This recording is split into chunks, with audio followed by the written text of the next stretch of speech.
Hello and welcome everybody to another Edge of Eternities draft video. I'm Paul Cheon and today we are sitting at Diamond 1. That means we are one or two drafts, hopefully, away from hitting Mythic. And if we have a good run in this draft, we can hit Mythic today. We got a nice trophy with a really rock-solid Rakdos control deck the other draft. Really happy with how that one played out. Everything just played out beautifully, drew well, everything was smooth. And hopefully we can have another smooth draft in this video. Now, before we hop into this draft, just wanted to say that this video is brought to you by TCGplayer.com. Go to TCGplayer.com for all your Magic the Gathering singles and sealed product needs. If you want to buy booster boxes of Edge of Eternities, or you wanted some singles for your standard, modern, pioneer, or even your commander decks, TCGplayer.com is the place to go. Make sure you hit that affiliate link in the description below before making any purchases. Also, check out heavyplay.com for all your Magic the Gathering supplies and accessories needs. If you want top-of-the-line deck boxes, playmats, sleeves, dice boxes, everything you need to make sure you're ready to go for your next tabletop gaming experience, go to heavyplay.com/paulcheon for 10% off your first order. They're also at basically every Magic the Gathering convention, so swing by their booth, tell them Paul sent you for 10% off in person as well.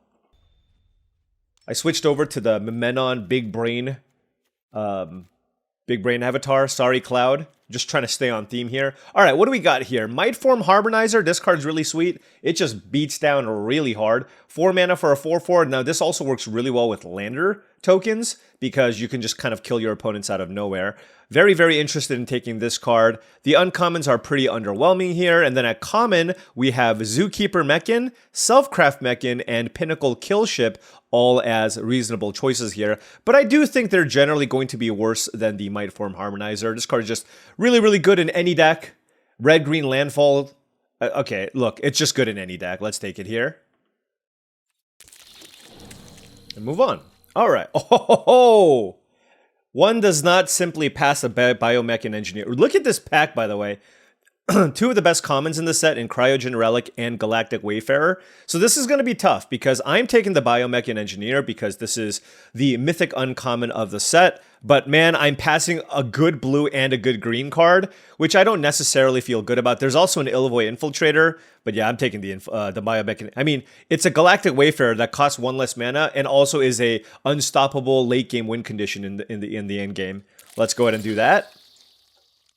All right. Pack 1, pick 3 is a much weaker pack. So we have a couple of options. We have the Uthor Psionicist, Dauntless Scrapbot, and probably Banishing Light. I mean, I'm a sucker for the Scrapbot. I like this. I mean, I think the Psionicist is also pretty good, but blue-green is just really trying to ramp. And by getting another Lander token, I mean, this just goes really well with the Mightform Harmonizer. There's also a world where we don't end up in blue-green, and we have to, let's say, go for a hard pivot. And if that's the case, then the Scrapbot is something that I'm happy to have in any deck.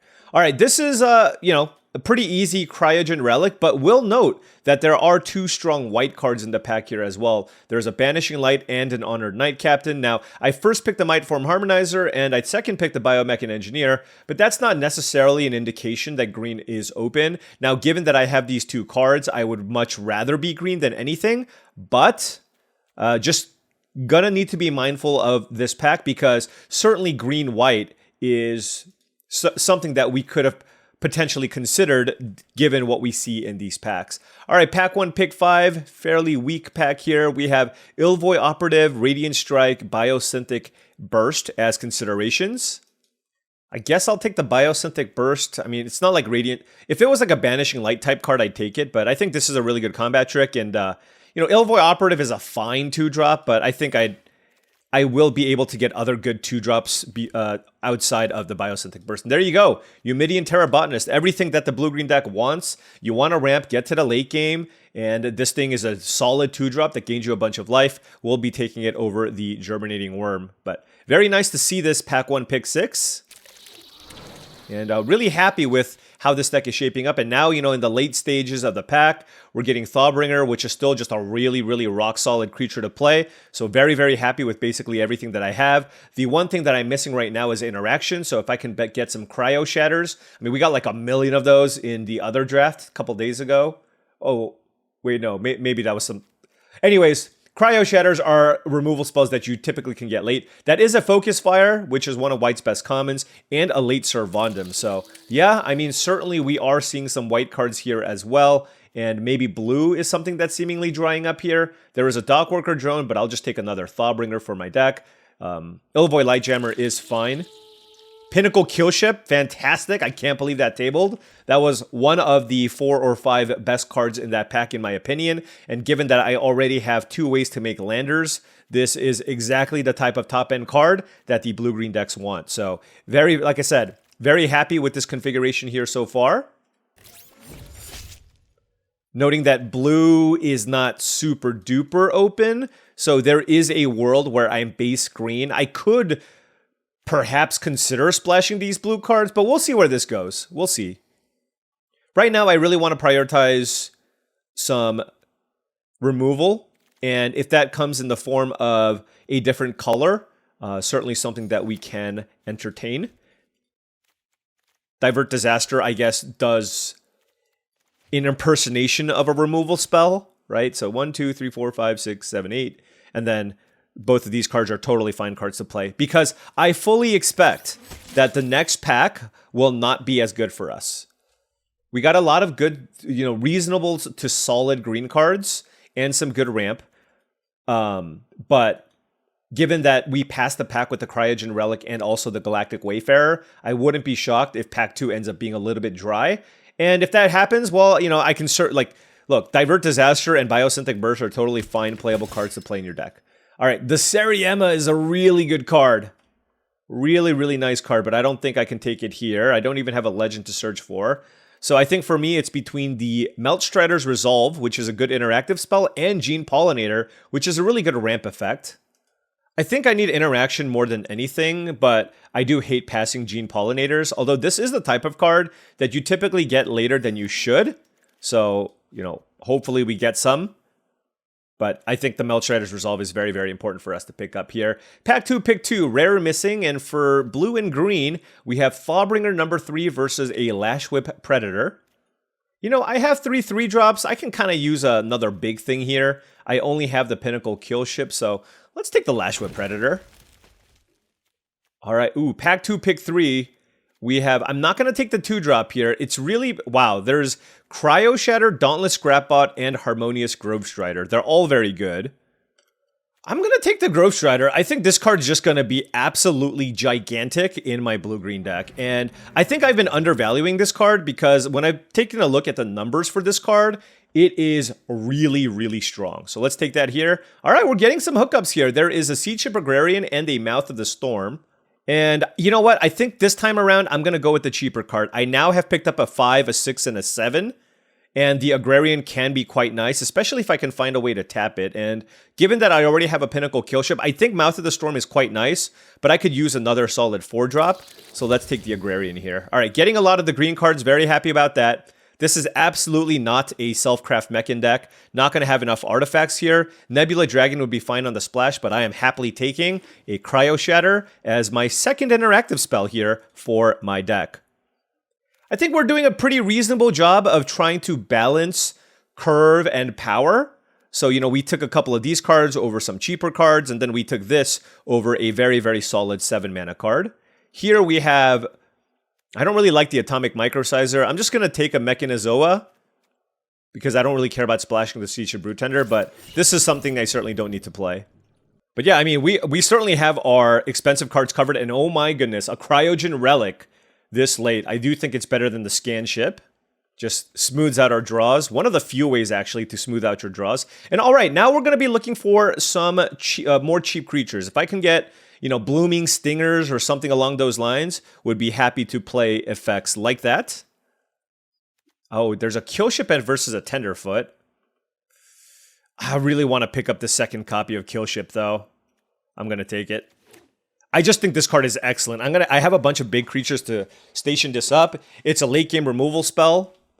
So I'm going to, and now I'm basically never going to take a third 7-drop. But I do think this is a nice way to just make sure we have the top end covered for decks that are trying to go over the top.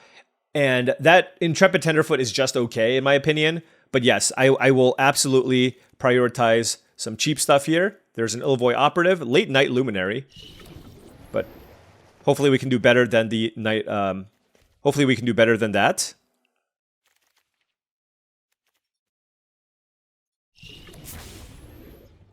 So we got a couple of cheap interaction. Command Bridge. Don't know that I want to play that. This is a 2-color deck. And don't have enough things to do early. But I just like Pinnacle Killship has just been really, really impressive for me, which is why I'm pretty high on it. All right, so 15 cards here, which is nice. And certainly no shortage of decent playable cards here. If I do end up light on 2-mana plays, I can certainly play the Ilvoy Operative. And also, the counterspell is totally fine to play. Divert Disaster. All right, pack 3, pick 1. Easy Codecracker Hound, one of the best uncommons in the set. It's like a Thawbringer that draws you 2 cards. Okay, it's nothing like a Thawbringer. It's much, much better. All right, pack 3, pick 2. There is the Pinnacle Killship number 3, which I'm definitely not going to take. I can take Intrepid Tenderfoot just to make sure I have a 2-drop in my deck, or the Sledge class Siege Ship.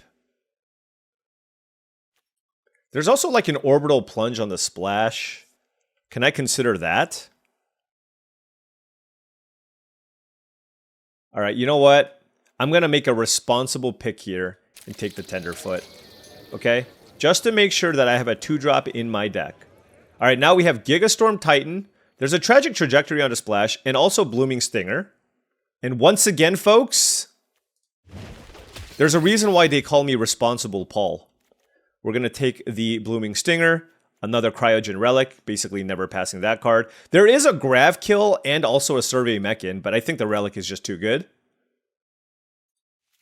Now we have 3 relics. Basically, like, this deck is never going to run out of action. Triple Cryogen Relic, Biomechan Engineer, and Codecracker Hound. And then if I get to the really late game, I have double Pinnacle Ship to win the game with. So very, very happy with this configuration. Here, there's a Banishing Light on a potential splash, but I think I'm just going to keep taking Blooming Stingers and just kind of stay the course here. This thing just kind of blocks everything, and that's all we want now. We want to just survive to the late game, draw a bunch of cards, and then win with our Pinnacle Kill Ships.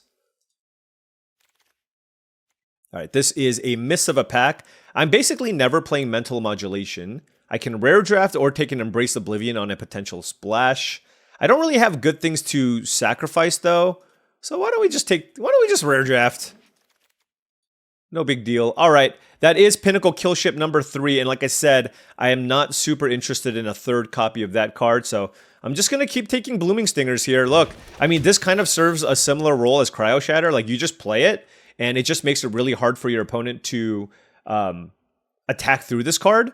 And basically the plan here is I just play them, trade, draw a bunch of cards off the Relic, and then get to the late game. Pretty simple game plan here. Pack 3 was certainly not as strong as my first few packs, but still fine. All right, Thawbringer. I mean, I'm basically never cutting that creature. And look, now we have 5 2-mana plays, 5 3-mana plays, and then that's not including also the Cryogen Relics. Now, noting that our interaction is on the lower end, we do have Stingers to basically trade, but as far as actual kill spells, we have 2 Pinnacle Kill Ships, a Meltstrider's Resolve, and a Cryo Shatter as options. Now, as far as other options in my sideboard, there is a Divert Disaster. I think the Tenderfoot is better than the Operative for the most part. So I don't think I need to consider that. There's the Light Jammer. Although I think the Light Jammer is probably worse than Biosynthetic Burst if I wanted that effect. Annul would be an excellent sideboard card in a best of 3 setting, but I don't think it's a main deckable card. There's also Mechanizoa if I wanted another expensive effect. Wow, that's a late Volgar Trooper. We saw that one do a lot of work in our Boros deck. All right, these are all filler level cards. So there's a bunch of cards there on the right that I could potentially play, but you know what? Overall, reasonably happy with this configuration. Again, this is a deck with no... I have 1 rare in the Mightform Harmonizer, but I think it's just a very, very solid deck. We could have definitely gone much greedier in how we drafted this deck, right? There were moments where we could have taken a 3rd Pinnacle Killship. We could have taken a 2nd Mouth of the Storm. We could have looked to maybe splash a removal spell instead of taking my 2-drop. There's a lot of little things that I could have done, but I think I did a good job. The thing is, having good late game win conditions is vital in this format, right? To close out games. But it's also really important to still respect the early game to some degree. And you can't just have a deck with all expensive cards. You still need to try to have a game plan to get to the late game. So I think I like this setup here. All right. We don't have that many double blue cards. I'm just not going to play the tap land here. I don't have anything that cares about different land types, and I'm not splashing. And I think if you're not doing either of those things, generally you shouldn't be looking to play the command towers. All right. 2 cuts need to be made. I think Biosynthetic Burst, like, given that I'm lacking removal, having access to this combat trick seems quite nice. Pretty good with the Blooming Stinger. So yeah, let's cut the Mechanozoa, because I have 2 7s, a 6, and a 5. And then I think I'm cutting one of these 2s. It's just like, do I want to cut Tenderfoot, Divert Disaster, or Biosynthetic Burst? We're on 15 creatures. Cutting this would put us down to 14 creatures, which is fine.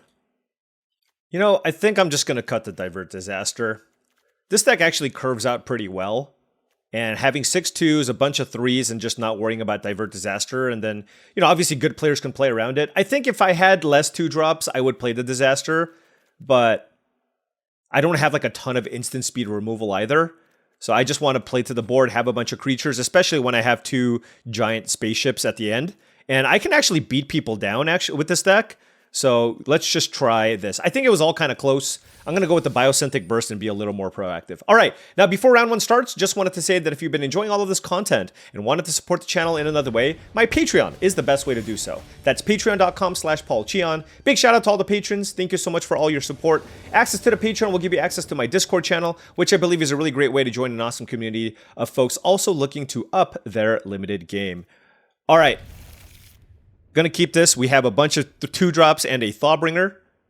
So don't have to worry about getting run over. And then we're just gonna have to lean on all the card draw and ways to get to the late game that we have to kind of close things out.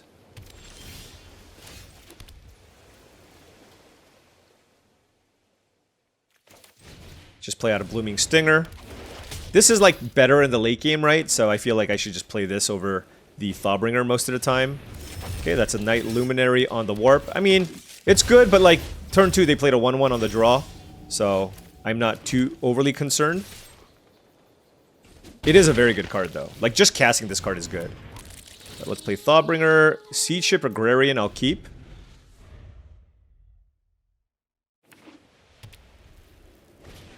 Just gonna continue putting on maximum pressure here.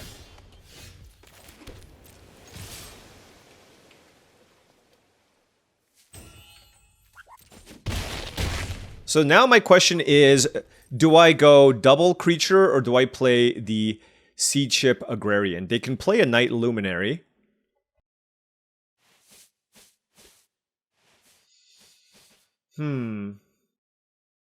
I guess if they kill this and attack me, it's kind of annoying.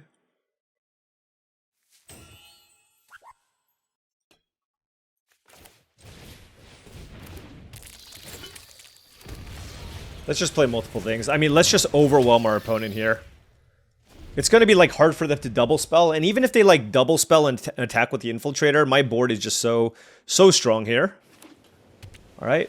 They might want to play the Night Luminary, honestly, just to stabilize this board. 5 cards in hand for the opponent, and that is a Night Luminary, and yep, they can attack us. All right. So now I'm just going to attack with the 3 creatures on the left.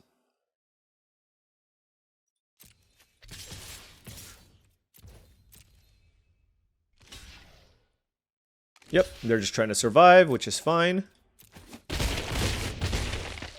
We get a Surveil. Do I want a land? I think no. I'll take Cryogen Relic, though.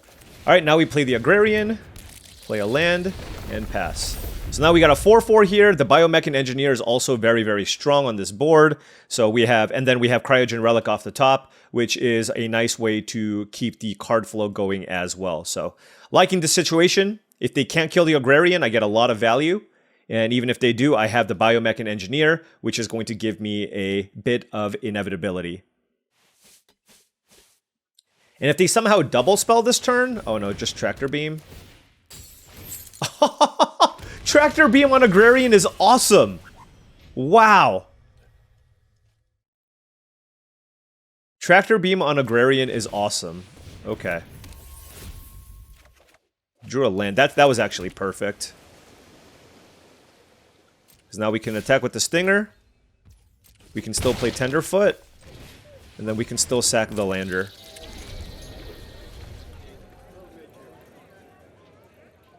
I mean, they have more cards than us, but we have this Biomech and Engineer, which is obviously very, very scary for them. And they cared about their life total more than anything, because they could have stolen the Biomech and Engineer. Although, granted, they wouldn't actually be able to use the ability because they don't have a forest. So I think stealing the Agrarian was definitely good.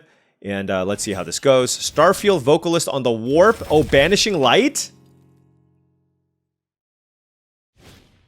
Dockworker Drone. Okay, that didn't work the way that I think they thought it was going to.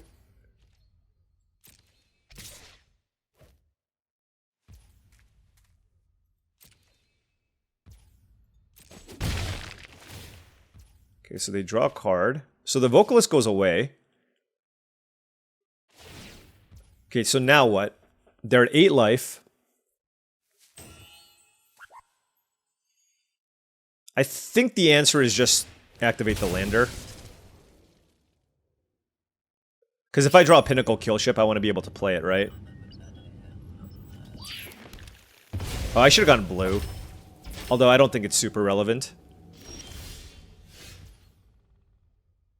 I can't believe we actually drew the Pinnacle Kill Ship. That is actually kind of absurd to me. Okay.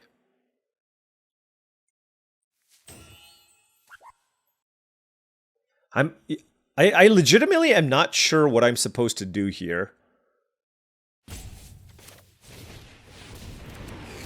I think it's just kill the Dockworker Drone, honestly. And attack. Look, if they want to hit me, that's fine. They draw a card, but they're at 2 life and I have 3 attackers, right? And the way that I look at this is if they try to play a bunch of creatures to survive, that's one thing. Oh, All Fate Stalker is very good. But they can't attack me still, right? Like, they're just dead if they do.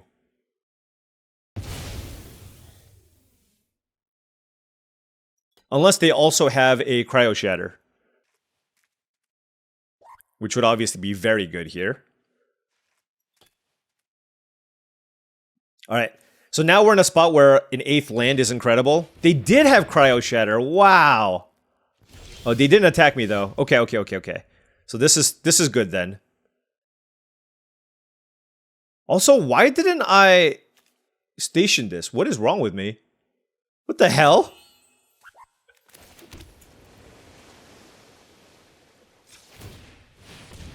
Okay, that I don't know what got over me there.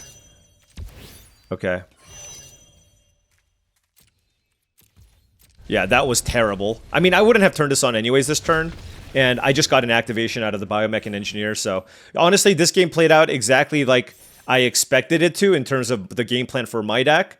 So, very, very happy with how that all, sequenced itself out. But I did miss out on a 2 spacecraft activation trigger thing. Wait, no, I didn't. Duh. I attack with everything. Paul. All right. More coffee.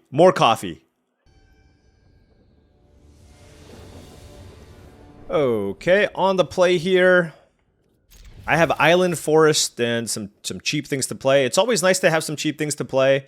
We do have triple Cryogen Relic and triple Thawbringer, which helps smooth out our draws, which is really important too. So, basically here, I need a 3rd land very badly. And I have triple Cryogen Relic and 16 lands. So that gives us like 19 cards that I'd be happy drawing.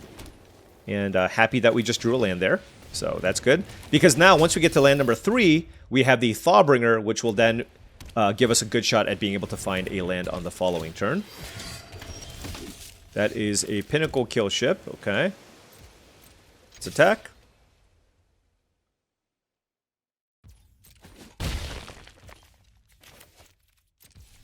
Play Thawbringer. Basically, if it's not a land, I'm going to put it in the graveyard. Yep. Biosynthetic Burst is not a land, so we're gonna put that in the graveyard. Although it wouldn't have been bad if I had like 2 lands in my hand, I would keep it. So next turn is a big deal, right? Because if I don't draw a land, our hand is kind of awkward. But if we do, then we can run out the Agrarian. Rayblade Trooper Hardcast, okay. It's an interesting... They don't want to keep that on defense? I guess they only play one way.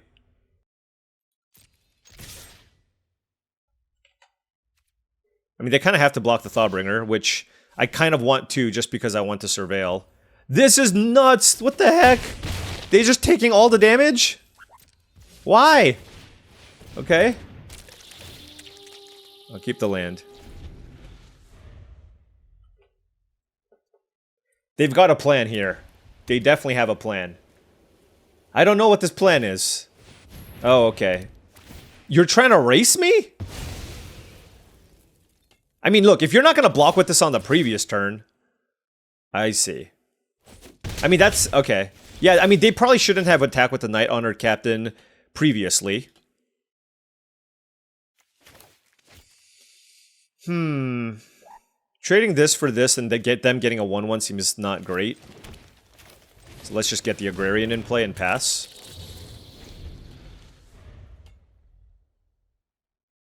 Would have liked a close encounter or a diplomatic relations. Never saw one. Or never saw one that I can remember. That's an Orbital Plunge, okay. You're attacking me with that one now? Okay.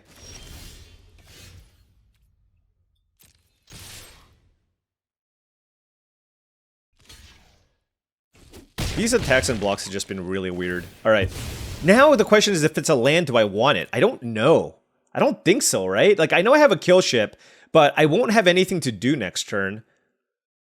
So I kind of would rather draw a land, like... Yeah, I don't think I want the land anymore. Now that I drew this land. And if I draw a land, that's fine.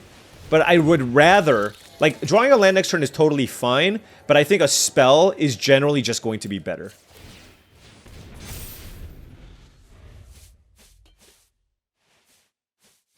Like, the only bad draw here would be the second Pinnacle kill ship, right? Even Lashwhip Predator presumably will get turned on here, because I fully expect them to play a third creature.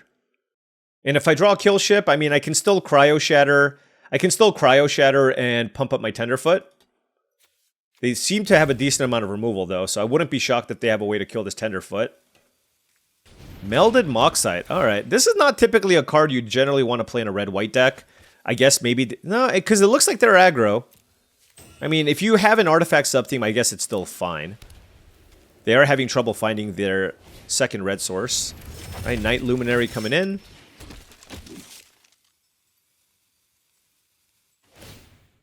And going out. Ooh, that is a fantastic draw.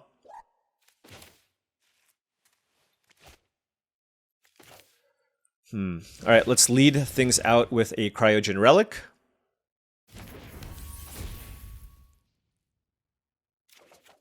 That is a Blooming Stinger. Trying to figure out the best line here. I think the best line is to just try to keep hitting my land drops. I don't think I should make a good attack. So I'm going to just sack the Relic here. Just to try to find a land, and if I don't, that's also totally fine.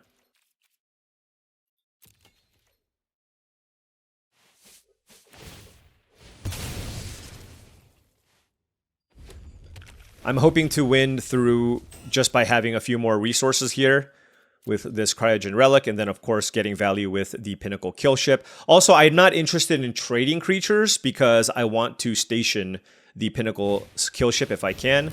Night Luminary is a play from the opponent. They have a Melded Moxite, so they can go very wide here. So I do have to be somewhat concerned. I definitely do. Alright, that's a Harmonious Grove Strider. 3 cards in hand for the opponent.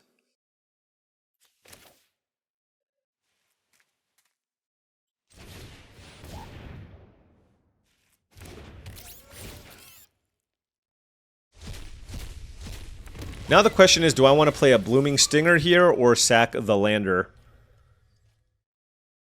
Because they're going to have another token here as well. I think I'm just going to play the Stinger. I just play 2 creatures. Like, I feel like the way that I lose is just by getting totally run over. So, by just having a good board, having more 2 toughness creatures in play is very good against the human soldiers that my opponent has, right? As long as they don't have like a Trumpet Blast type effect. Which we will try to play around too, if they make a big attack. Like, they already showed us the Memorial Team Leader in the graveyard, right? So, Esteli Reclaimer on the Warp. Oh, that's a lot of value. All right, I mean, they are definitely outvaluing us. So they're going to be able to sack this for another 2/2, and they got to Rummage. That's very strong. So, yeah, I mean, certainly interested in using the Pinnacle Killship on the Reclaimer when I can, and that's going to be my win condition here. Cryo Shatter not very good against Sunstar Lightsmith. All right, my opponent's deck is very, very nice. Credit to them. They're going to play this next turn. Possibly. This is rough because, like, I have a Cryo Shatter. I can either play these 2 creatures or sack the Lander and hope I don't die. Do I do this on the Lightsmith? It still draws them a bunch of cards, but it can get pretty big, so I'm just going to do this. Let's pump this. I have 3 blockers.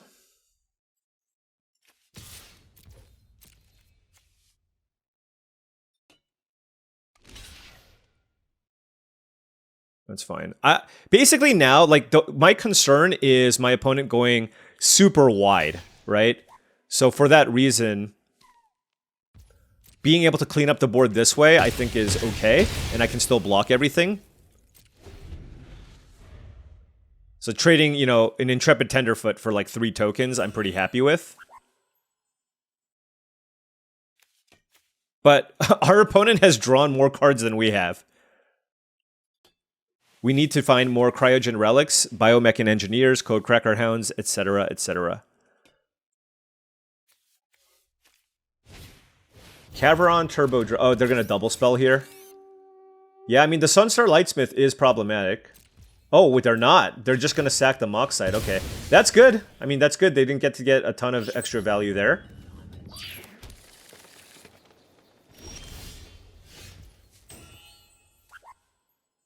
So,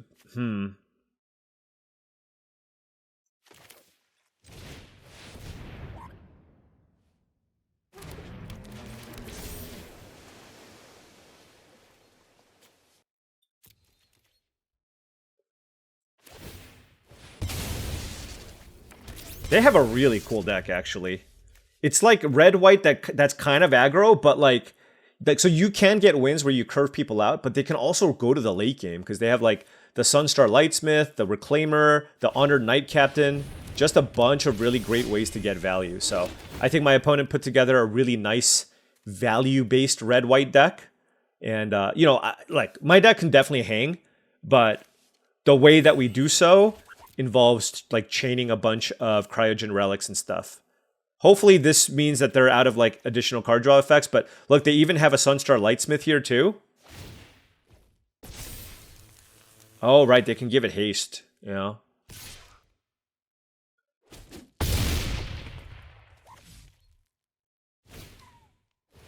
Oh, Possibility Technician. I mean, this is an... never mind, I take it, like, this is an awesome board. Like, they might even deck themselves because they've drawn so many cards. This is actually crazy.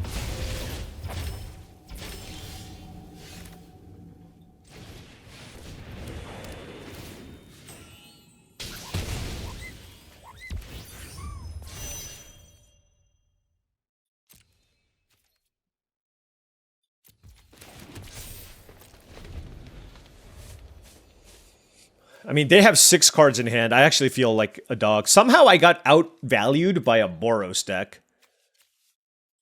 First time I've seen a Esteli Reclaimer be really good.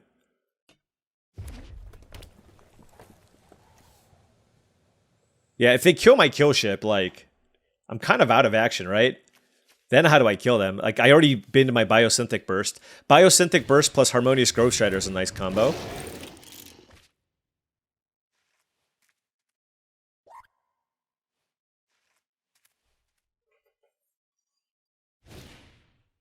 Okay.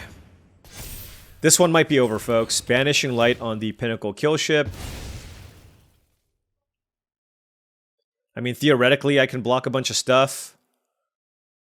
But I'm going to have very, very few resources left. They've drawn like 8 more cards than I have.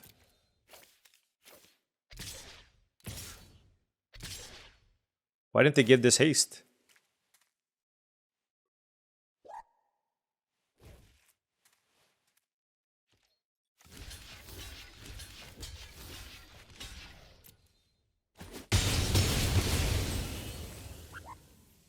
Yeah, I mean, I don't even know what... Like, I'm so behind here.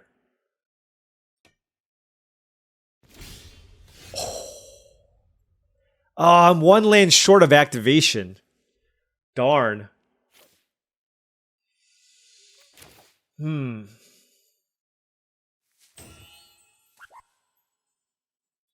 Look, I am so behind, I kind of have to play it.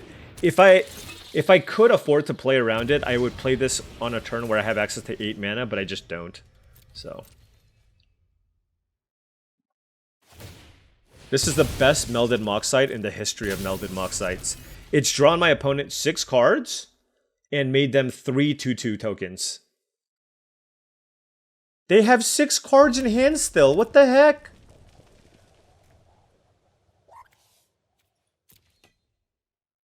This is where the Mouth of the Storm I passed would have been quite nice, but... Took the Agrarian for curve purposes, but they just had, like... They kind of had it all, so... Auxiliary boosters. Alright, so they're going to potentially try to close things out here.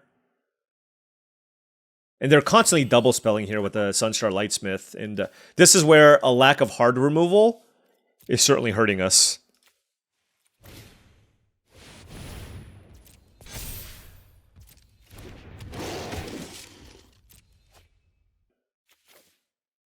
Oh, it triggers off of other Kavus entering? I thought it only targeted itself. What? Well, that's ridiculous. I think I'm just dead if they attack with everything. Oh, no, I'm not. I think they had lethal somehow, some way, right? Did they? Put it here? Maybe not. Okay. I mean, we're super dead. We're at 3 now, and they have a Plasma Bolt in waiting. They're not going to discard their hand to draw 2 cards.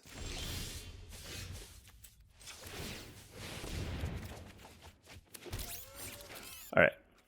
Hey, congrats to our opponent. Like, I have... They had the right removal spells, and they drew a ton of cards. They had, like, a ton of good ways to just get ahead on cards. I mean... They drew 30 cards in that game. In their Boros deck. That's wild. Alright, on the play here, another just very, very solid hand. 3 lands and a bunch of 2-drops and a Lash Whip Predator. Like this hand a lot.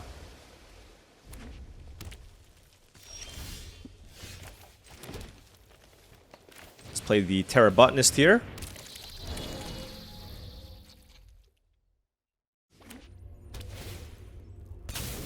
Alright, let's take this thing slow. Land. Attack.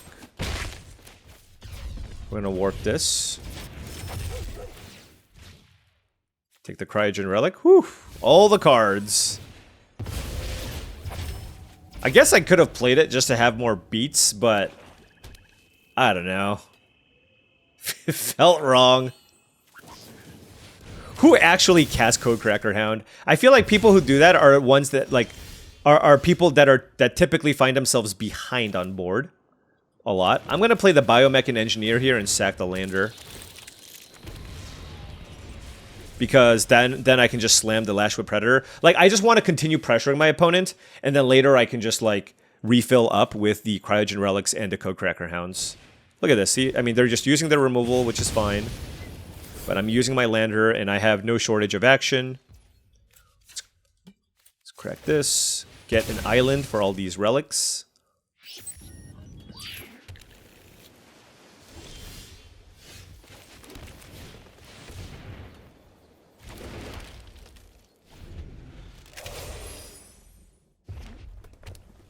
Can't kill it with Orbital Plunge. You need to have Grav Kill. Or I guess Embrace Oblivion, sacrificing the Dubious Delicacy.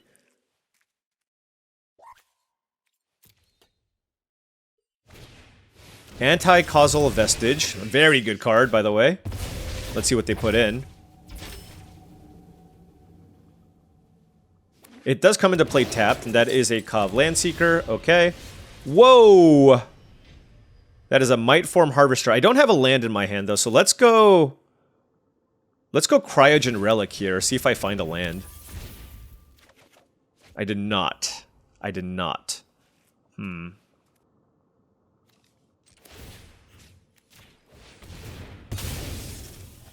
Let's keep that locked, and then...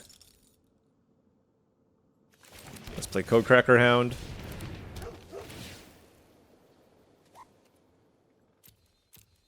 I mean, I'm still going to take the Thawbringer here.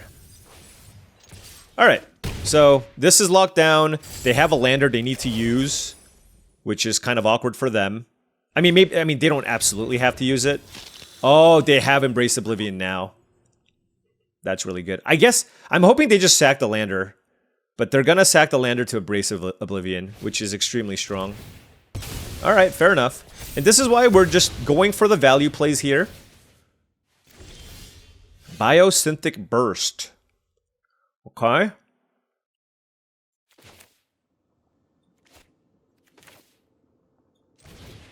Let's play the Relic. I kind of want to hold off on this. Alright, well now I drew that. So why don't we go... Mightform Harvester. Play a land. Double this power. Attack. And then we're going to keep up Biosynthetic Burst. No, you don't.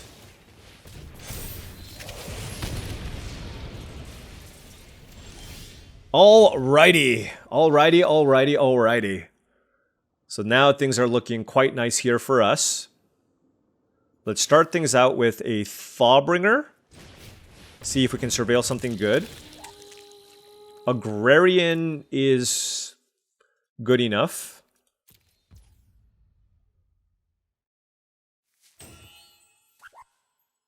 It's actually very interesting.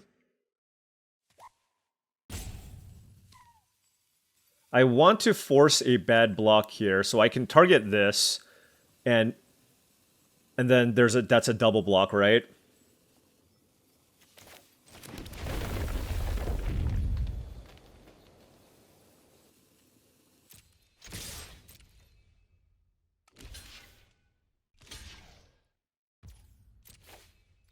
Yep. I'm okay with this dying like this, because then I can play Relic. And then I can play the Agrarian. And then I can still save Cryo Shatter for something else that they play. I have a really nice board, and I have double Cryogen Relic still. Faller's Faithful, okay. I draw 2 cards. Pinnacle Killship, sure.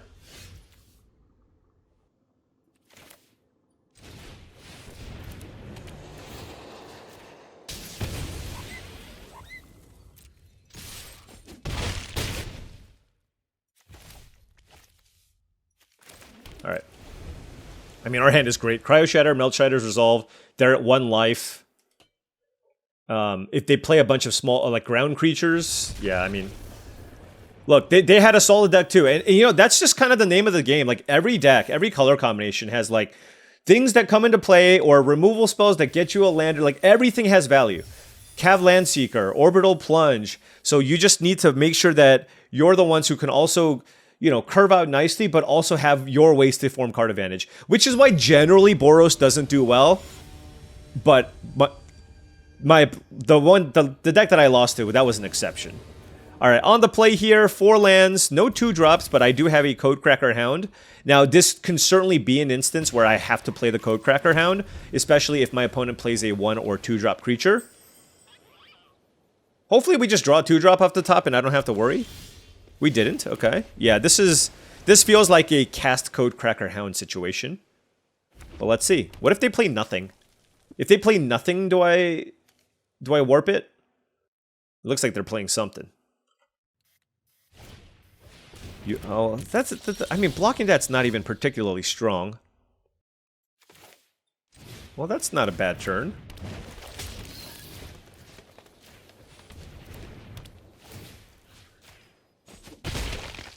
All right. Little combo there. Mulchstrider's Resolve plus Blooming Stinger. And now that I have a really... I mean, 2-4 here is really good against red-green, too. And now, like, I feel pretty good about warping the Codecracker Hound. That was a really good draw. Another Eumidian Terrabotanist, sure. Okay.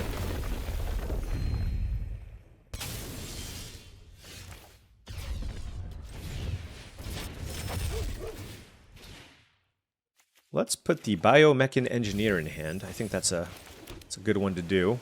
Do I want to attack? No, I do not. We are not winning this race at the moment. So I kind of want to be in a position here where I can potentially save the Biomechan Engineer. Just playing out a Harmonious Grove Strider seems pretty nice, just because it's going to be really hard for them to kill a 5/5 creature with Ward 2.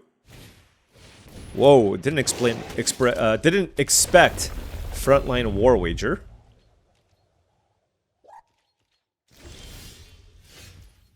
Oh, wow, that's also mega interesting. I mean, maybe that's just better. I can either go Siege Ship Agrarian Land or play Harmonious Grove Strider. This kind of forces an answer. It's not as good a use of my mana. And if I wait till I get 6 lands in play, I can save it with Biosynthetic Burst. So, for those reasons, maybe I wait. Yeah, okay. Let's just play Grove Strider. This hits pretty hard too. I mean, it always feels bad to like miss out on Siege Ship Agrarian value. But I think if I can keep this alive, this thing will also just be gigantic and get me a ton of advantages as well.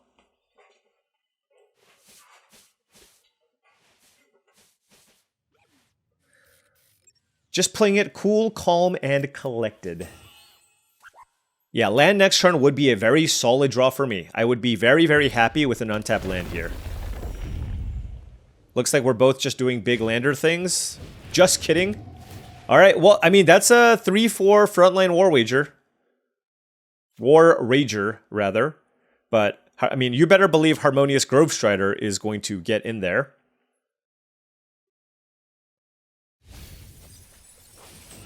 Three cards in hand for the opponent. Presumably, they're just going to trigger the Worm Whale, tap the Worm Whale, make a Worm Whale Sweeper here. Worm Wall. I keep saying Worm Whale.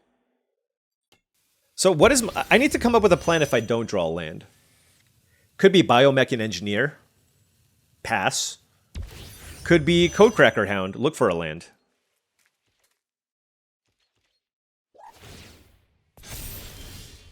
It's a Pinnacle Kill Ship.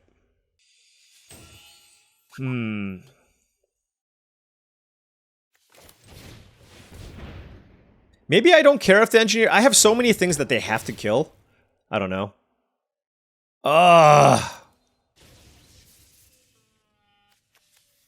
What do I want here? Cryo Shatter or Cryogen Relic?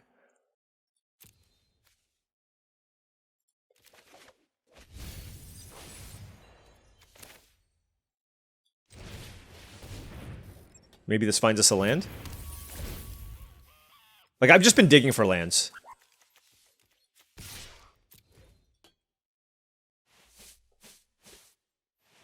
I mean, like our hand is still completely fine. What the heck?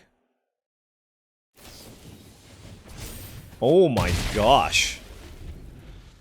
A defensive full... you know what? That's the first time somebody's even cast full bore against me. Okay, fair enough. Harmonious Grove Strider down.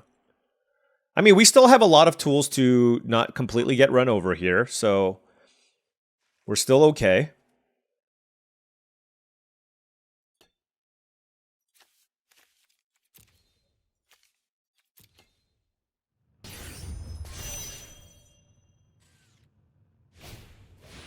Oh my.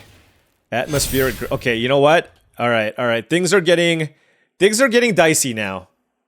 Things are getting dicey. That was a huge turn.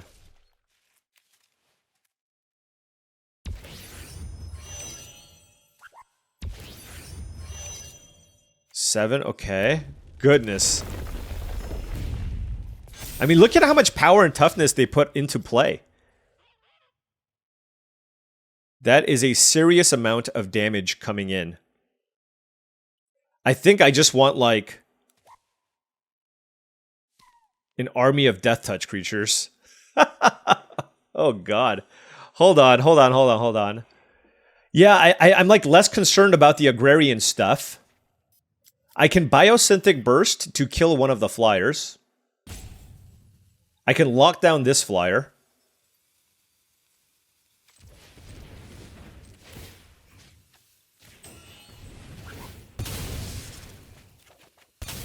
Okay. Let's play a land.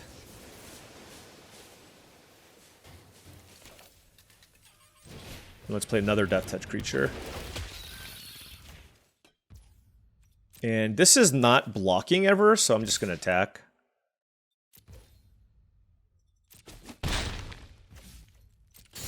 I guess I could have attacked with the Blooming Stinger here, but... Let's see what they do. And look, they had no cards in hand, so I think I'm just going to go for the Biosynthetic Burst.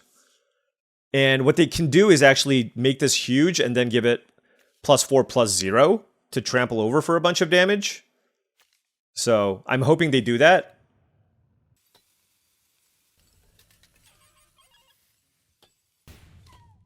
Yep. Although if they have full bore, I'm going to be very upset.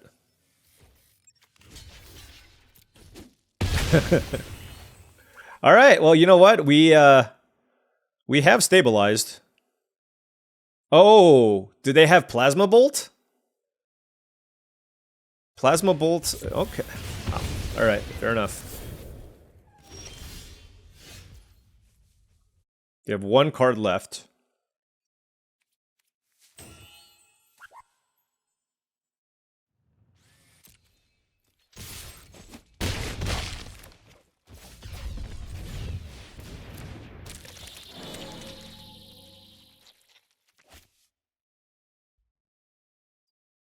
Not sure which one I want. I'm gonna...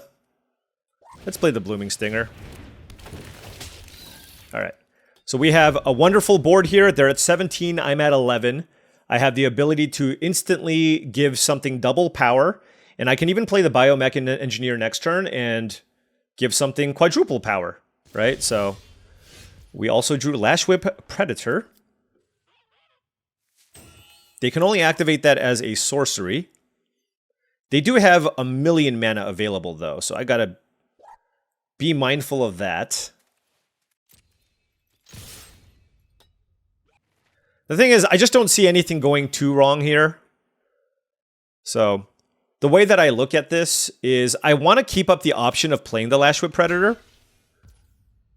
And so we can just pass. And then I can just play Lash Whip Predator. And red-green can't do too much against that, right? Land? I don't want the land. The thing is, if they kill the Harmonizer, the land's pretty bad.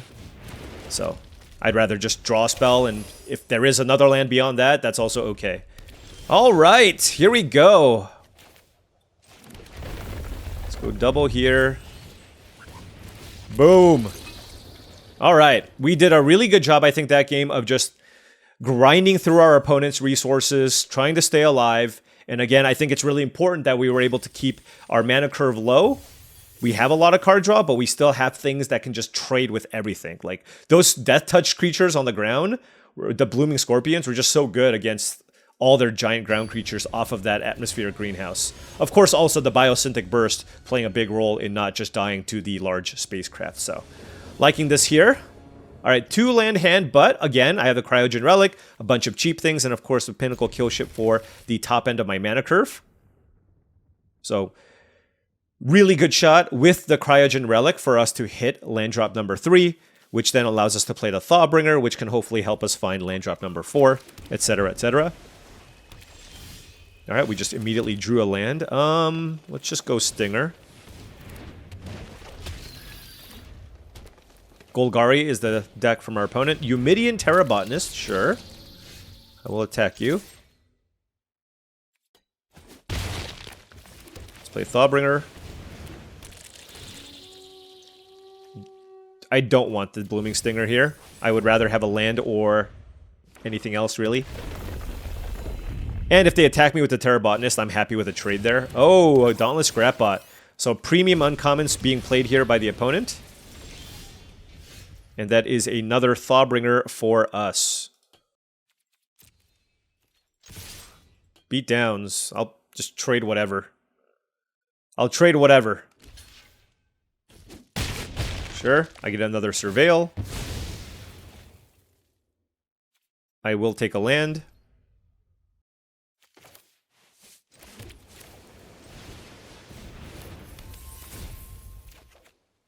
Let's just keep maximizing the mana that we have. Build our way up to a Pinnacle Killship if possible. Tapestry Warden, attack for 3. That's really cool. Okay. Codecracker Hound, that's a nice one. Alright, so now we're going to be on the defensive here. But I'm not enough behind where I feel like... Actually, maybe I just play Thawbringer here. Well, you know what? Why don't we just lock down the Terrabotanist here for now? See what we find. Okay, that is a Lashwhip Predator, sure. Yeah, let's just play Thawbringer. Because this way, if they kill the Stinger, I still have another way to block. And then that's another Cryogen Relic. Alright! This is going very, very well here for us. We're, you know, getting a lot of value here. If they kill this, I can block with this. If they kill this, I can block with that. So... happy with this. If they play a creature, then we can play the Lashwhip Predator at a discount. It's weird because like I kind of want to keep hitting my land drops too, but it's a Germinating Worm from the opponent. They don't have great attacks. I think I'm just going to play the Predator here. It's not the end of the world if we miss a land drop at this point. I just want to have, like, the biggest thing in play. And now, if they kill my Lashwhip Predator, like, I can still block the Germinating Worm with my Blooming Stinger. Drix Fate Maker, okay. Alright, well, they have a big board, but I have the tools here to not just get completely run over, which I like. Obviously, land would not be bad. I'm going to warp this. I just don't think we're that behind on board. Meltstrider's Resolve seems incredible. What do I want to kill? I think it's like Germinating Worm or Tapestry Warden.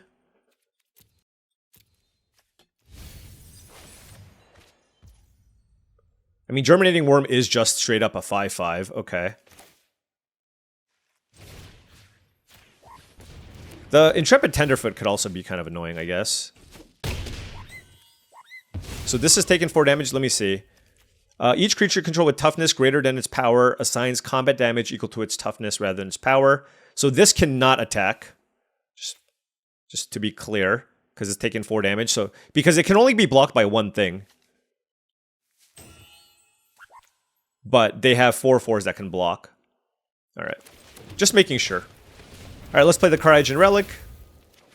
And now we don't need any more lands. We do not need any more lands. But yeah, like, if you look, we both played a bunch of things that impact the board, but I'm the one who got to play 2 Cryogen Relics and a Codecracker Hound. And this is where like Golgari kind of falls behind. You have to run, I guess, decode transmissions, but just like you don't have as many ways to find things to do in the late game where compared to like a blue-green deck, for example. Looks like a removal spell here. Shattered Wings? Okay. I am a-okay with that. Alright, another land. So no more lands are necessary here for us. Let's go ahead and play Pinnacle Killship on the Tapestry Warden.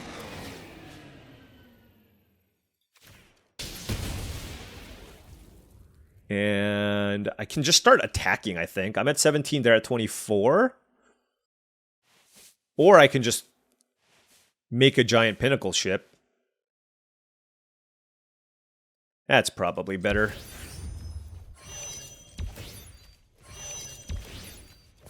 Alright.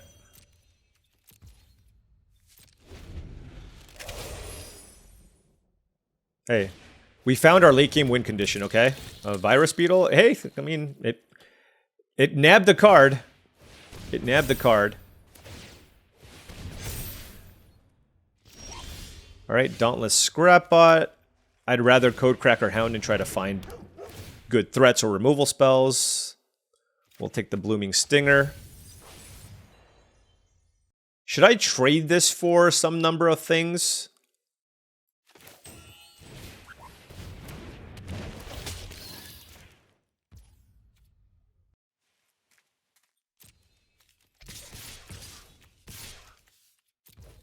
We're just so far ahead, I just feel like I should start getting aggressive. I still have a Death Touch creature here to block with. Now, noting that Drix Fatemaker is quite nice with Intrepid Tenderfoot, because it gives it trample. But yeah, I mean, this has Death Touch, I'm happy with this, look, and these are all totally fine. They're down to just the Virus Beetle in play, and look at our board. I'll take a Thawbringer here, just for more power and toughness, but I'd be shocked that they can find a way to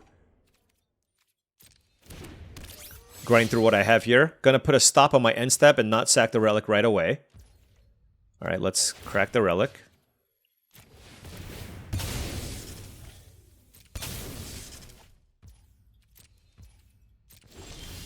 Alright. Now what? I have 8 mana available.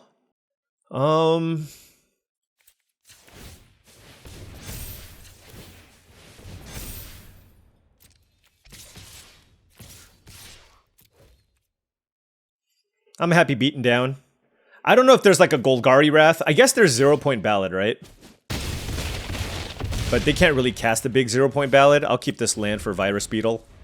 But yeah, we just got... Look, my opponent had a totally fine draw. They just played a creature every single turn. The problem is not enough of their creatures came into play and got them value, or they just didn't have a way to like grind me out. And it could have just been their draw specifically, but... I mean, this is one of the reasons why Golgari, while the cards in Golgari are pretty strong, it does seem to be one of the reasons why it has a lower win rate. Because so much of this format is about the synergies within the color combination that you're in, and you need to maximize on that. And Golgari, like the whole reanimation graveyard strategy, just didn't quite hit. Alright, well, things are going smoothly after our early-ish loss, but that was against a very solid Boros deck, and I like my hand here. 3 lands, double Cryogen Relic, Biomech and Engineer, and Thawbringer. Look, every single hand that we've had so far, we've just had things to do early, and that, you know, if you look at why I lost a lot of my games early on in the format, it's just like I got a little too greedy. Like, I just took all the spaceships I saw because I thought they were supposed to be bombs, and, you know, that was clearly not the proper way to attack the format. This thing can't really attack me. Whatever. I'd still rather just play a creature here. Because, like, if they play a creature, and then I play this, and then they kill the Thawbringer, I don't have a blocker. And honestly, this is, like, if they use a removal spell on this, like, it's fine. Like, I still got a lander for 2 mana, you know what I mean? And I have plenty of gas left in the tank with everything else that I have in my hand. Now I don't need any more lands. I'll keep Biosynthetic Burst, though. It's just a good, relevant spell.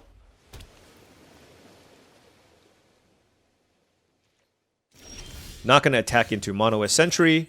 Let's play Cryogen Relic.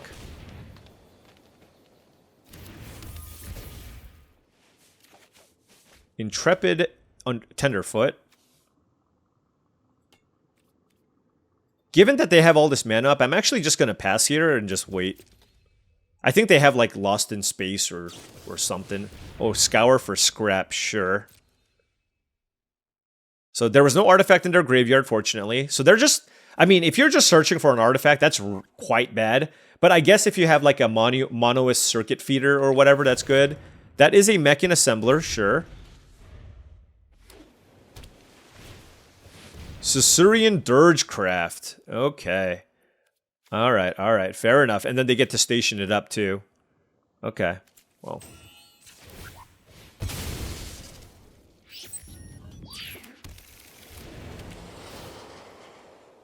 Okay, now we get the Surveil. Don't need a land. I do want Harmonious Grove Strider, though.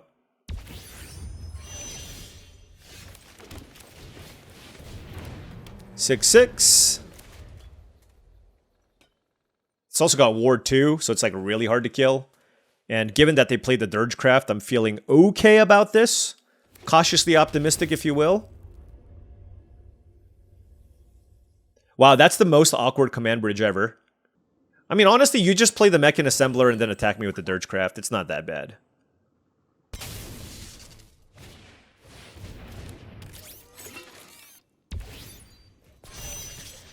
Alright, Mechan Assembler is very, very annoying, though. And I don't have that many ways to kill it, except for the card that I just drew off the top of my library. It's quite lucky, I'm going to say.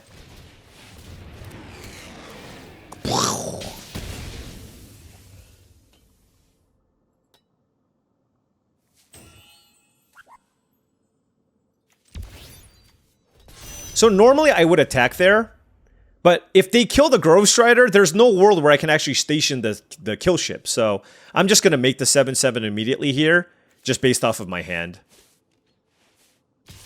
What the hell? I guess we'll take 4. I think they have Tragic Trajectory, given that attack. Although I guess I wouldn't have minded that. But no point attacking into that crazy attack. No, blocking into that crazy attack when I have Biosynthetic Burst in my hand. If they have Embrace Oblivion, why didn't they just cast it right away? Scrounge for Eternity. Okay. Oh my gosh. That's gross. Okay. Well, this is going to be a close one. That's a good little combo. But they could have done that before and cast Tragic Trajectory if they had it, so this is very odd. Maybe they just didn't have anything.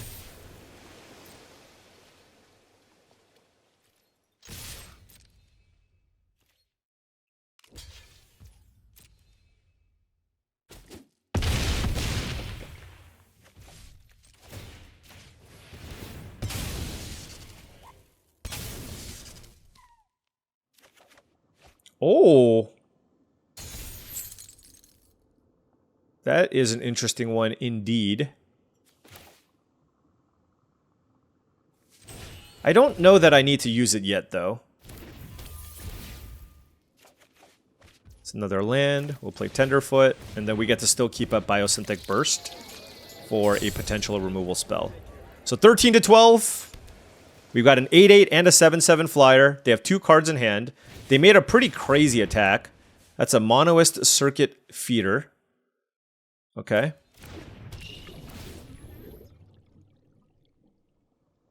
So, Intrepid Tenderfoot down. And they get to make a 2/2. Oh, it's a +5/+5? Jesus. Okay.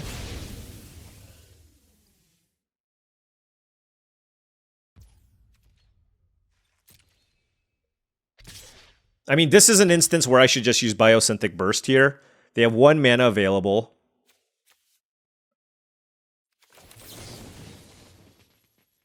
Untap. Yep. Block.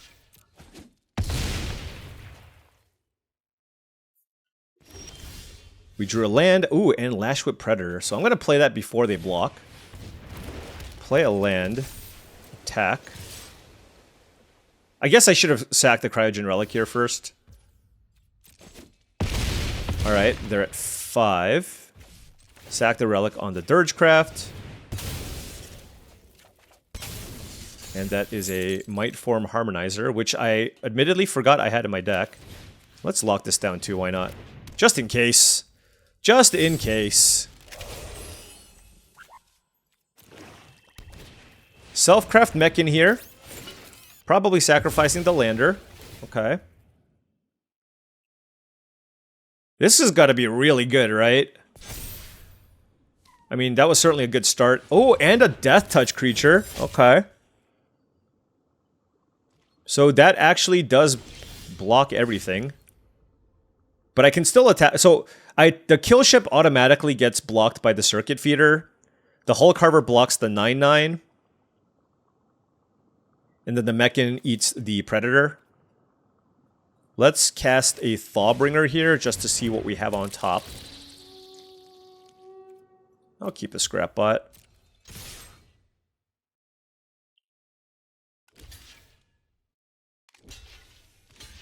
Alright.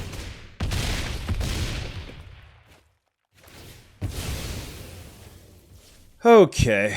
Do I want to play the Harmonizer into like a Wrath? No.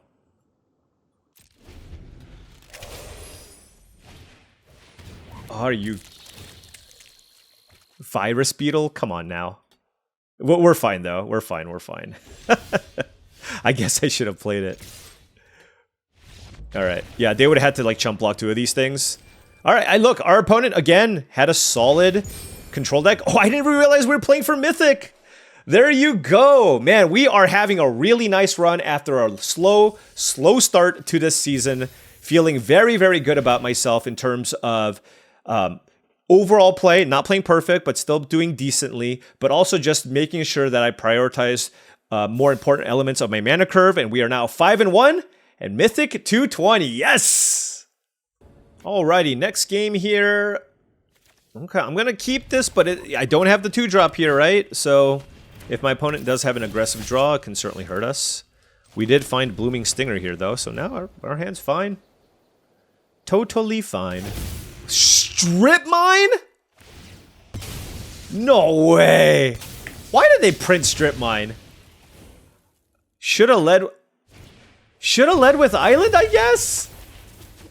I don't know. I didn't expect Strip Mine, and now if I don't draw a forest, it's just all over. Oh my, am I gonna lose to Strip Mine after hitting Mythic? Oh no. What are you doing, Dr. Chunk? Oh my gosh. Strip Mine. 1-drop into Strip Mine. Okay, we drew a forest. Alright, alright, alright. I mean, that might have been enough though, I will say. This is such a ridiculous draw that my opponent had. Okay, 1-drop. Okay, okay. Alright, let's play Thawbringer here. If it's not a land, I don't... Oh, Forest. Forest is good. Forest is very good. So they have a removal spell. Of course. Why wouldn't they have a removal spell here? That's the real question. You know what I mean? Why wouldn't they? Alright, I'm gonna go double creature this turn, so let's go Terra Botanist into Senor Bloomerino. Alright.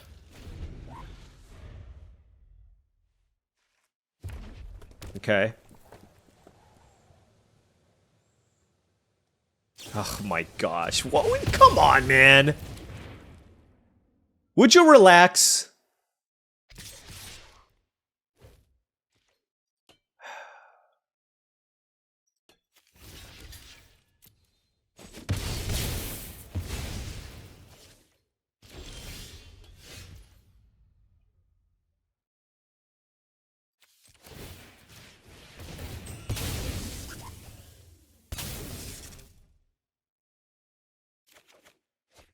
Seed Ship Agrarian. Alright. I mean, we are fighting the good fight.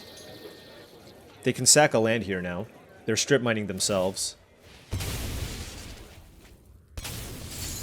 We're at 6 life. Oof. Okay. We are still in the danger zone.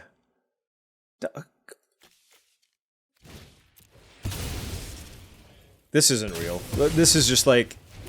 I actually don't even think my opponent's deck is that good. but it doesn't need to be when you draw like this. Maybe it is good. Who knows? Look, when that happens, okay, when that happens, you just laugh. Like, I did everything I could. They drew 3 or 4 removal spells and strip mined me while on the play. Well, you can cross that off the bingo card. Losing to strip mine. With a good curve, mind you. Whew. Whew. And just for clarification, I was not saying that my opponent was bad by any means. I was saying that I just lost to like a collection of like commons, and it was just a super little curve. And like, for example, Bombard is like a fine removal spell, but everything just sequenced out perfectly for us to lose. Just to clear that out. All right. Well, 5-2 here with a spectacular loss. And hopefully we can turn that around, because that hand was great. Legitimately very good on my side. Like, I had a really good hand and I lost. Okay. Gonna keep this here. We have 3 lands with Cryogen Relic, Thawbringer, Predator, and Pinnacle Killship. Let's play Island. Playing the Island because I want to play around Strip Mine. Okay, I got 2 islands in my hand. Playing around Strip Mine.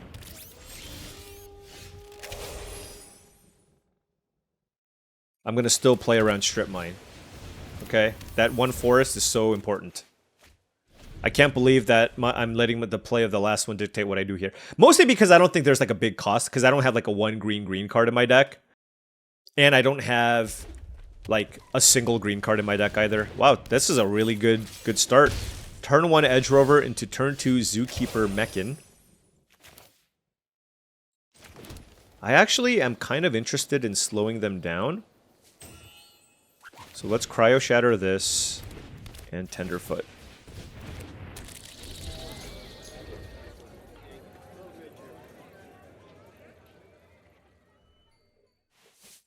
Like, I am pretty interested in trading with the Edge Rover.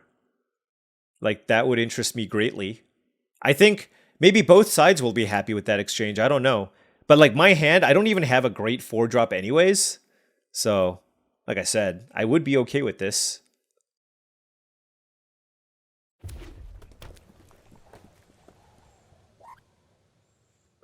So the Zookeeper Mechan is now, like, effectively a Lotus Petal type effect. Oh, Molecular Modifier. That's not good. All right, so they are definitely on the aggressive side of the spectrum. A natural forest here off the top would be quite nice, so I can just play Lashwood Predator. Forest. So I think they have a Plasma Bolt. That's why they're thinking so long. And they're just wondering whether or not they should use a Plasma Bolt here on the Tenderfoot, if they think I'm going to attack with it. Or if they want to save that mana for a potential 5-drop next turn. But given how hard they're thinking, I don't think they have a 5-drop next turn. Okay. We just drew Thawbringer. Guess we'll just play that.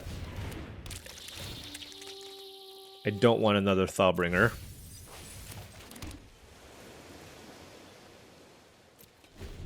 Alright.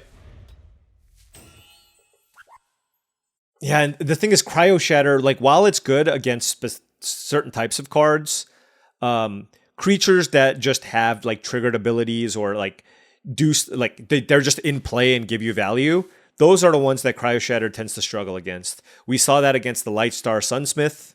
Is that even the name of that card? The 4-mana white creature drew my opponent a bunch of cards. I couldn't do anything about it. And Molecular Modifier is also kind of annoying in that sense. I could double block. It's super risky, though, if I double block. 4 cards in hand for the opponent. I mean, if they just Plasma Bolt and get First Strike, then that's obviously a pretty easy play for them.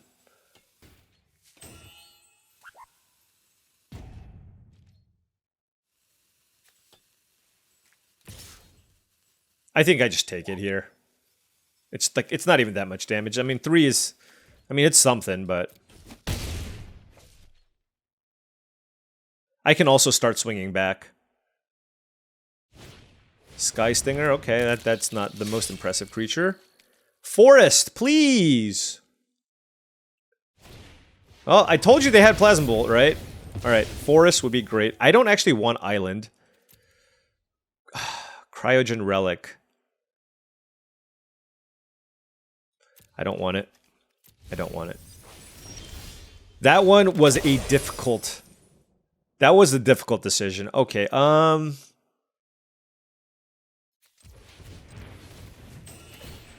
no Forest here is brutal. Hold on.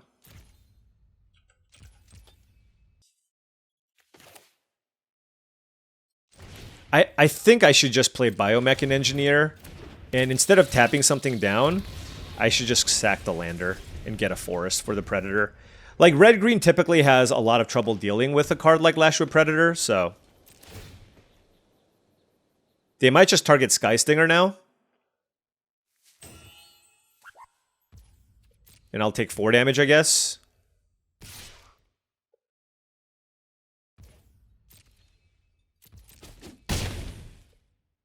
Alright. 2 cards left in hand for the opponent. Frontline War Wager. Okay. Green. And Might Form Harmonizer. I don't care. I want to play a 5/7, okay? I want to play a 5/7 creature with reach. The red-green deck has very few ways to deal 7 damage, so this card lines up pretty well against red-green in general. And now we just need to hit lands, right? We're at 8 life, but I'm hoping that this 5/7 helped stabilize our board. And if we can just continue hitting our land drops, we can get to Pinnacle Killship and kill our opponent in the skies. Untapped Stomping Ground? No. This is a Nebula Dragon. Do they think Zookeeper Mechan is an instant speed ability? I don't know. I mean, I have to block. But it feels like they have a Nebula Dragon, right? I don't know what they have. I truly don't. But I really want to minimize the damage that I take, so I think I just block like this.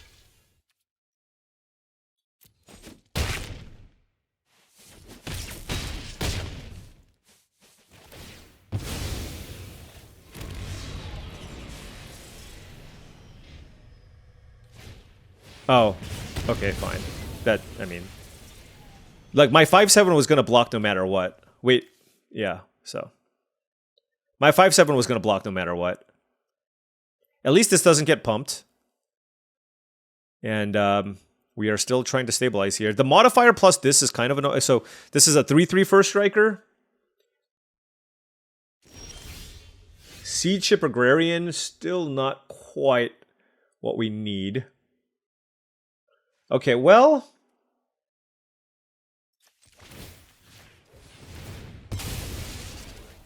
Land. Give me a land. There we go. And then we can play the Harmonizer now.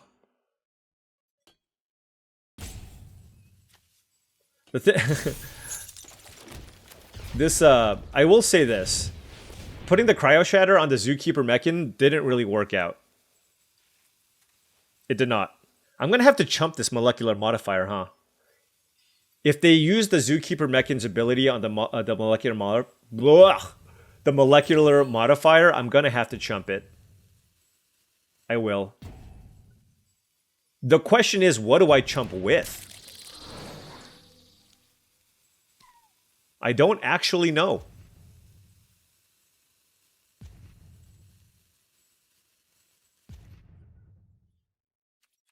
Probably the Biomech Engineer. Because if I draw a land next turn, I can play the Pinnacle Killship on the modifier, and then also station the Killship. And I don't know that I'm necessarily going to have time to get to 8 mana right now. So I think I want to keep the Harmonizer in play. Yeah, I mean, really good play from the opponent here. This gets a counter next turn too. It's kind of annoying. Alright. Give me a land. Another land. Please?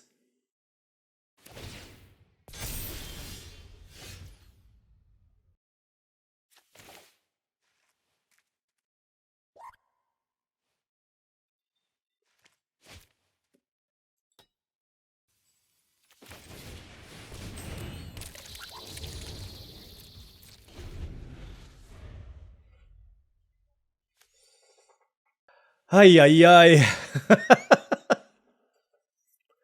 The harmonious growth strider just isn't big enough. Like this molecular modifier is big trouble here. Why wouldn't you just cast this?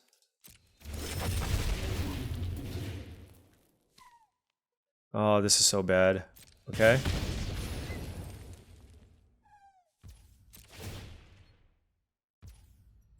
Oh, sure. God, that's so brutal. Nova Hellkite too? I mean, look, if I lose to this, I lose to this. That's fine. Okay.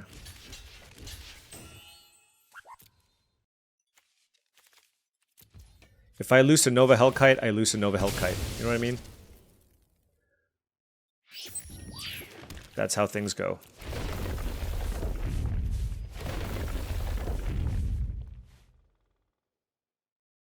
Man, I was feeling really good about it. I thought I was on the cusp of like coming back here.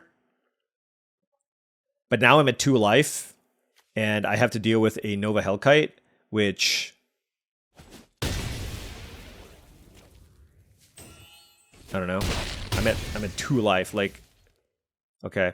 I kill the modifier. I need a land. If I draw a land, I have a chance. If I draw a land, I have a chance. Come on, deck! Come on! Ah, man, this is unfortunate. Nova freaking Hellkite. Actually, it was really smart that they warped it in because I had the Pinnacle Kill Ship. If they cast it, I would actually be fine. So, that was a good play. I'm just not even gonna... Alright. Alright. You know what? It is what it is. I actually thought that my deck was quite solid, and I think with my deck, despite not having an obscene number of bombs by any means, I think this was a rock-solid deck that was absolutely capable of a trophy. And we lost to that ridiculous Strip Mine draw. We lost to a red-white deck that had lots of ways to draw cards, even more so than we did. And we lost to a Nova Hellkite. And, you know, like we were kind of a little bit on the back foot every time. And part of that problem was our lack of removal. So, I mean, it's just really important to just make sure that you get that removal. I think maybe I had another opportunity at a Cryo Shatter, and perhaps I should have taken it. Although that wouldn't have stopped the molecular modifier. What I would have really liked was...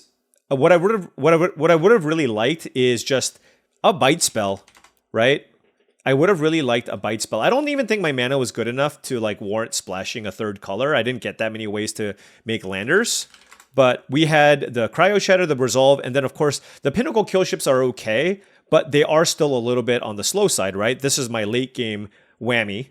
And so when people get off to quick starts and play, you know, just like difficult to block creatures, that's when things get tough. And so Molecular Modifier specifically was very good against us because it basically shut off our Blooming Stingers and we just couldn't block that well. And so they got in just enough damage to kind of close the deal. And then, of course, top decking that Nova Hellkite before we got our Pinnacle Kill Ship online was absolutely huge. And then, of course, them having the kill spell for the Lashwood Predator. But despite all of that, I think this was a really, really solid deck. You know, like, I would expect to get minimum 4 wins with the deck like this, maybe 5. And then I think this was definitely capable of a trophy. Again, a little bit light on, you know, rares. There's a lot of powerful rares in this format. We just had the 1, but we had a lot of good uncommons, right? 1, 2, 3, 4, 5, 6, 7, 8 uncommons. And so, yeah, I thought this was just a very, very solid blue-green deck and would be happy to draft a deck like this again. It's just we ran into some awkward matchups, and I would have really liked to have, a chance encounter, even a Lost in Space, just any good, cheap interaction. And so that's another thing that I need to balance while I'm taking while I'm doing all these cards when I'm drafting. And I just don't think I had anything in my sideboard. But certainly there was probably a moment in the draft where I could have maybe taken a Cryo Shatter or a removal spell over a card draw spell, something along those lines, and I didn't. And we just lost. But just some matchup things. overall, very happy with this result. We hit Mythic, so now the climb to high Mythic ranking continues. I feel pretty confident about my ability to draft this format, and also just kind of, I just feel like everything's lining up pretty well now for me. And, you know, like the fact that a 5-3 finish now is disappointing, whereas earlier when I started, I was like, yes, 5-3, I finally did something with this draft deck, is I think a good sign for the future draft videos. Anyways, thank you so much for watching, as I really do appreciate it. Make sure you hit that like and subscribe button for more daily videos just like this. If you've enjoyed this content and wanted to support the channel in a different way, my Patreon is the best way to do so. That's patreon.com/paulcheon. Shout out to all the patrons. Thank you so much for all your support. Additionally, check out TCGplayer.com for all your Magic the Gathering singles and sealed product needs. Make sure you hit that affiliate link in the description below before making any purchases. Last but not least, check out heavyplay.com for premium Magic the Gathering supplies and accessories. They are the place to go to for playmats, sleeves, dice boxes, life pads, all kinds of good stuff to make sure you're ready for your next tabletop event. Check out heavyplay.com/paulcheon for 10% off your first order. Thank you so much for watching, and I'll see you tomorrow.